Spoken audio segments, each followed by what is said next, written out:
the line. I'm about to make another mistake, and even though I try to stay away, everything around me keeps dragging me in. I can't help thinking to myself, what if my time would end today, today, today? Can I guarantee that I will get... Bismillahirrahmanirrahim. Terima kasih kepada saudara Khalil. Apa yang saya faham mengenai liberalism. Liberalism ni merupakan satu fahaman atau corak pemikiran yang dibawa oleh golongan barat, dan fahaman ini telah menular ke dalam umat Islam sendiri, dan mereka cuba mempraktikkan fahaman ini di dalam agama Islam itu sendiri. Apa yang saya faham tentang liberalism? Liberalism ialah konsep tentang mengenai kebebasan. Kebebasan ini tidak tertaluk pada agama saja, malahan juga tertaluk pada etika pemakaian, corak hidup, bersukan. Seperti mana yang kita tahu, kita kerap bersukan mengenakan seluar pendek yang menampakkan aurat. Itu saja. Okey, apa yang saya faham mengenai liberalism ialah liberalism ini dia menginginkan kebebasan dalam agama. Mereka ini menganggap agama ini adalah mengongkong kehidupan mereka. Jadi mereka ingin mengubah agama itu mengikut kesesuaian dan juga mengikut cita rasa mereka. Assalamualaikum. Jadi saya apa yang saya faham lah dari pemahaman saya yang cetek ni, berdasarkan liberalism ni adalah soal meremehkan urusan agama rasanya. Kita menjadikan agama ni sebagai sesuatu yang senang, nak buat, tak nak buat, tak payah. Ataupun kita meringkaskan urusan agama. Contohnya sembahyang secara niat kan, itulah cara apa yang saya faham lah bagi liberalism ni. Tak mendalam pun, hanya saya punya pendapat dan pemahaman yang berdasarkan pengetahuan saya lah. Assalamualaikum warahmatullahi wabarakatuh. Apa yang saya faham tentang fahaman liberalism? Apa yang saya faham ialah fahaman ni mementingkan kebebasan lah. Another chance before it's too late, too late, too late. Antara ciri-ciri seseorang itu berfikiran liberalism ialah mereka menuntut hak kesamarataan. Hak kesamarataan ini contohnya seperti yang kita biasa dengar dalam bab aspek faraid, harta pusaka. Kemudian ada juga yang meminta hak kesamarataan dengan cara meminta perempuan dibolehkan menjadi imam kepada lelaki, dan juga dalam isu yang sekarang ni biasanya dalam isu LGBT. Apa yang saya faham mengenai liberalism adalah ia mengambil mudah mengenai segala persoalan agama seperti bersukan. Dia memakai seluar pendek yang menampakkan aurat, tapi dia menganggap mudah untuk bersukan. Malahan bukan sukan saja, tapi terhadap kehidupan seperti bersosial. Dia menganggap bersosial tak apa, kadang-kadang, jarang saja, bukan selalu. Mengenai ciri-ciri liberalism, apa yang berdasarkan pembacaan saya, apa yang saya tahu ialah liberalism ini ianya lebih menggunakan akal daripada wahyu Al-Quran itu sendiri. Apabila terdapat sesuatu perkara itu, mereka menggunakan akal mereka dan tidak menggunakan pendekatan yang dianjurkan oleh Al-Quran itu sendiri. Ciri-ciri orang yang berfikiran liberal, ciri-cirinya macam yang berdasarkan definisi saya tadilah, dia akan macam buat endah tak endah je kepada urusan agama. Jangan cakap semayang lah, nanti dulu. And bila kita bercakap pasal agama je, ada saja alasan yang akan dikemukakan. Dan apabila kita cuba membandingkan antara urusan dunia ataupun agama, dia akan cuba melebihkan urusan dunia. Contohnya, anda semayang ke belum? Belum. Anda semayang asal ke belum? Okay, tak semayang. Apa tak semayang, dah maghrib ni? Lepas tu dia cakap, alah sorry lah, aku tadi ada kerja apa semua. Nampak macam mana dia menjadikan perkara dunia sebagai satu asbab untuk dia meninggalkan urusan agama. Padahal kita sendiri tahu bahawa solat fardu adalah perkara yang paling penting lah sebagai orang Islam. Contohnya lah fahaman ni dia mementingkan logik akal lah berbanding agama dan berbanding menggunakan agama macam tu. Contohnya dari segi pemakaian lah. Macam saya usukan saya lebih cenderung memakai menutup aurat lah. Contohnya pakai tie lah. Tapi ada daripada kalangan kawan-kawan yang lain, mungkin dia rasa benda tu susah lah bagi dia. So dia nak bebas, so tak pakai tie. Itulah sebanyak kata tu. Forgive me. My heart. Okey, antara kesan yang saya dapat fikirkan akibat menularnya fahaman ni, pertama sekali terhadap agama kita. Agama ni agama kita ni akan kita kata akan terpesong, dan manusia akan anggap agama ni sudah lapuk dek zaman. Mana agama Islam ni tak sesuai lagi untuk sepanjang zaman. Kerana apa? Kerana akan ada pembaruan dalam agama tu sendiri, dan orang kata agama ni sudah tak boleh diaplikasikan dalam dunia moden pada masa kini. Yang pertama. Okey, yang kedua, dari segi individu pemikiran tu sendiri, okey, masyarakat akan mula berfikiran terbuka, okey, tanpa dipandu oleh wahyu ayat Quran atau sunnah tu sendiri. Okey, mereka akan fikir dengan 100% berpandukan pada logik akal saja. Okey, tanpa berpegang kepada satu petunjuk. Kemudian dari aspek masyarakat, okey, masyarakat akan mula bercelaru sebab di sini akan wujudnya beberapa puak. Contohnya orang yang mengamalkan Islam dengan sebenar-benarnya, mempertahankan agama Islam itu sendiri, dan kemudian akan ada pula golongan yang mempertahankan liberalism ni, mempertahankan hak kesamarataan itu sendiri. Okay. Apa yang dapat saya lihat mengenai kesan liberalism terhadap rakyat Malaysia, seperti tidak mempunyai perbezaan di antara orang Islam dan orang kafir. Anda boleh lihat kehidupan dan gaya hidup mereka, berpakaian mereka, tidak ada beza antara Islam dan orang kafir. Okey, kesan yang ketara apabila liberalism ini terus berleluasa tanpa dibantras adalah kita dapat tengok daripada apa yang dituntut oleh golongan liberalism ini adalah seperti LGBT. Jika LGBT ini terus diamalkan, akan menyebabkan runtuhnya institusi kekeluargaan, di mana manusia tidak akan memulia, kerana mereka lebih gemar kepada hubungan sesama sejenis. Jadi perkembangan manusia itu tidak akan berlaku lagi dalam wujud pada manusia akan datang. Untuk kesan liberalism ni, bila kita berfikiran liberal, kita biasanya kita takkan ambil serius lah pasal soal agama. So bila ada je pasal persoalan ataupun kekeliruan pasal agama, we tend to fikir pakai akal logik je. Tak refer pada ulama, orang yang lebih pakar macam ustaz ataupun imam ataupun semualah. Maksudnya kita jadikan agama ni sebagai sesuatu yang boleh difikir secara logik. Contohnya katakan kita bekerja sepanjang hari dan kita tertinggal, macam saya katakan, kita tinggal solat. Kita cakap, oh tak apa tinggal, sebab apa? Aku buat kerja. Padahal benda tu sedangkan pada waktu dulu, contohnya masa kita pada umat-umat zaman dulu, bila waktu tengah berniaga, bila dengar azan ni, mereka sanggup meninggalkan kedai mereka tanpa kunci pun, tanpa tutup kedai pun. Kenapa? Mereka fikir agama itulah, solat itu adalah satu kepentingan.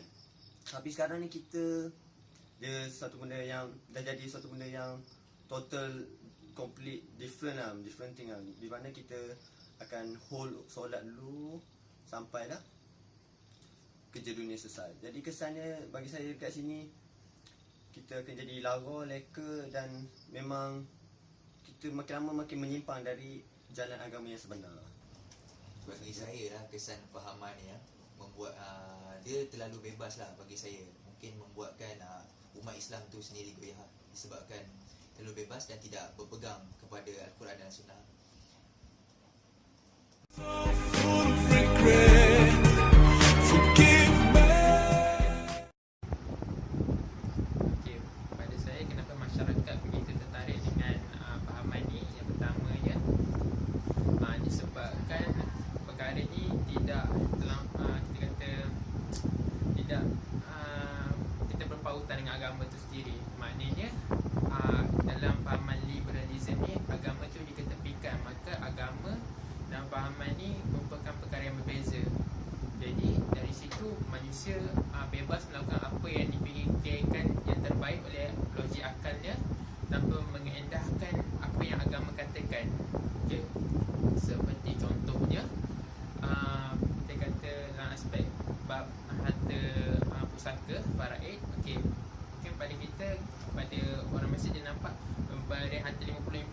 satu perkara yang adil, tapi tidak begitu dalam konsep Islam. Okey, kemudian hak kesamarataan yang merupakan pada saya merupakan satu faktor utama mengapa tertariknya orang Islam terhadap perkara ini, kerana ramai manusia pada masa sekarang ini mengejar apa yang dikatakan adil tanpa memahami maksud keadilan sebenar. Pada pendapat saya, apa yang menyebabkan liberalism membuatkan ramai orang tertarik adalah kerana sikap manusia itu sendiri dan naluri manusia itu sendiri yang inginkan keseronokan, mengikut hawa nafsu. Sedangkan dalam agama kita perlu mengikut batas-batas syariat Islam. Manakala dalam liberalism kita suka hati kita buat apa-apa pun tanpa sebarang masalah. Okey, apa yang menyebabkan golongan muda pada hari ini amat tertarik dengan liberalism adalah disebabkan konsep bebas yang diamalkan oleh pembawa fahaman liberalism ini, di mana golongan muda ini pada ini jiwa ini memberontak dan suka akan kebebasan. Jadi kebebasan yang diamalkan oleh fahaman liberalism ini telah mampu menarik golongan muda untuk mengamalkan fahaman liberalism ini dalam segala aspek kehidupan mereka. Tarikan liberalism ni senang je. Sebenarnya sebab kita manusia ni memang kita akan suka benda yang simple, benda yang senang dan memudahkan. Kalau katakan bila kita liberalism, kita pakai otak kan. Kata, so tak apa tinggal solat, asalkan ada sebab. Contoh buat kerja, busy sangat sampai boleh tinggal solat. So kita fikir, oh tak apa. Maksudnya otak kita ni macam lebih tertarik pada perkara yang memudahkan. Liberalism ni kita akan ibarat meremehkan agama. Contohnya solat daripada wajib jadi hukumnya jadi sunat. Jadi ibarat macam itulah, kita menjadikan solat tu sebagai satu benda yang sunat. Dan ada certain orang yang ada macam ajaran sesat, dia membawa macam satu ajaran solat secara niat. Itu bagi saya itu adalah salah satu liberalism, di mana dia memudahkan solat daripada semua rukun qauli apa semua tu, dia buat kepada satu rukun iaitu niat saja. Jadi bagi saya kat situ kesibukan apa semua mendorong kita untuk ke arah liberalism, kerana liberalism tu memudahkan agama. Bukan memudahkan maksudnya memudahkan secara tak baik lah, yes. Memudahkan secara tak baik. Bagi saya, kenapa mereka tertarik dengan fahaman ni lah, disebabkan mungkin mereka menganggap fahaman terlalu mudah. Tak ada mungkin semua orang nak mudah kan kerja sekarang kan. So rasa ini disebabkan mereka memilih untuk ikut fahaman liberal. Now is the right time for me to repent. Adakah relevannya fahaman liberalism pada masa kini? Yalah, pada pendapat saya, fahaman liberalism ni tidak relevan sama sekali pada masa lampau, pada masa kini ataupun pada masa akan datang. Okay, sebab yang pertamanya, fahaman liberalism ni fahamannya lebih mengutamakan akal daripada wahyu. Maknanya akal mengatasi wahyu. Dan apa-apa yang difikirkan logik mengikut akal, walaupun benda tu bertentangan dengan agama, mereka akan pilih logik akal itu sendiri daripada agama. Baiklah. Yang kedua, seperti yang kita sedia maklum, fahaman liberalism ni bermulanya di Eropah oleh orang-orang Kristian, di mana daripada fahaman liberalism ni lah munculnya golongan atau mazhab Protestan, Kristian Protestan yang memprotes kelompok gereja iaitu Katolik pada ketika itu. Jadi dapat kita ketahui bahawa fahaman liberalism ni merupakan salah satu pada aspek daripada mazhab Protestan, iaitu agama Kristian, yang kita tak boleh nak ambil sebab benda ni kita kata bertentangan apa yang diajar atau dibawa bertentangan dengan apa yang dibawa oleh Islam itu sendiri. Okay. Pada pendapat saya, liberalism ini tidak relevan diamalkan pada zaman sekarang. Ya, betul-betul pada zaman dulu tak relevan dan sekarang pun tidak relevan, kerana kita mempunyai sunnah dan Al-Quran. Kita perlu berpandukan Al-Quran dan sunnah untuk menjalani kehidupan kita. Maka fahaman liberalism tidak perlu diikut walau zaman moden sekalipun. Okey, relevankah liberalism itu ataupun tidak? Bagi saya ianya tentulah tidak relevan, kerana jika dilihat pada konsep pemikiran liberalism ini, dia lebih menekankan kepada akal untuk menyelesaikan sesuatu. Jadi sepatutnya kita lebih sebagai umat Islam, kita sepatutnya berpandukan Al-Quran dan juga hadis untuk menyelesaikan sesuatu perkara di dalam kehidupan kita seharian. Jadi relevankah liberalism pada zaman kini? Bagi saya, semua orang yang di interview saya mereka akan jawab tak relevan lah kan apa. Memang kita tahu liberalism ni tak boleh sebenarnya. Kerana bila agama, kita cakap pasal agama, kita mesti ikut hukum, hukum dan hukum lah, mesti mengikut hukum. Ya, hukum. So dia tak boleh lah kita main nak cut dia jadi lagi senang apa semua. Bila kita langgar hukum, kita melanggar syarak, dia macam benda tu jadi tak sah. Dan bila tak sah jadi it's not relevant lah. Am I out of my mind?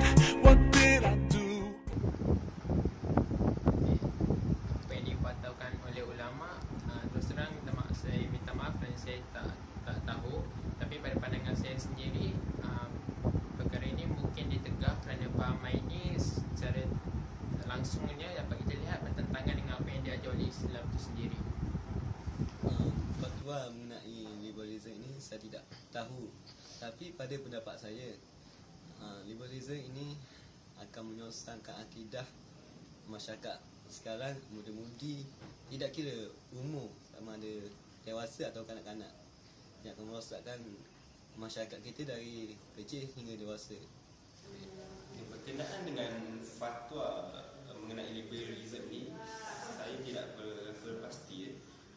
Jika dilihat pada konsep liberalism ni, saya beranggapan bahawa konsep liberalism ini perlu diharamkan oleh Majlis Fatwa Kebangsaan dan juga majlis-majlis agama Islam yang lain. Berkaitan dengan fatwa ni, saya macam kurang periksa sikit pasal benda ni. Bagi saya lah, fatwa yang mensyuruhkan sepatutnya haram lah. Kita tak boleh, sebab bila kita menjadikan liberalism ni sebagai satu rutin kita, kebanyakan kita punya amal ibadat dia jadi macam tak sah. So in the end kita macam tak dapat apa-apa lah. Jadi liberalism ni sepatutnya dijauhkan lah. Dan kepada siapa yang didapati mengamalkan ataupun menyebarkan ajaran liberalism ni, dia ni patut kena tangkap lah bagi saya. Okey, Sekian. dua saya tak pasti lah. Tapi bagi pendapat saya lah, kerajaan harus mulakan fatwa mengharamkan fahaman ni lah. Disebabkan bila kita terlalu mengikut fahaman liberal ni, mungkin kita sebagai umat Islam mungkin akan dipandang serong kerana terlalu bebas. Itu bagi pendapat saya lah. Now is the right time for me to repent, repent, repent.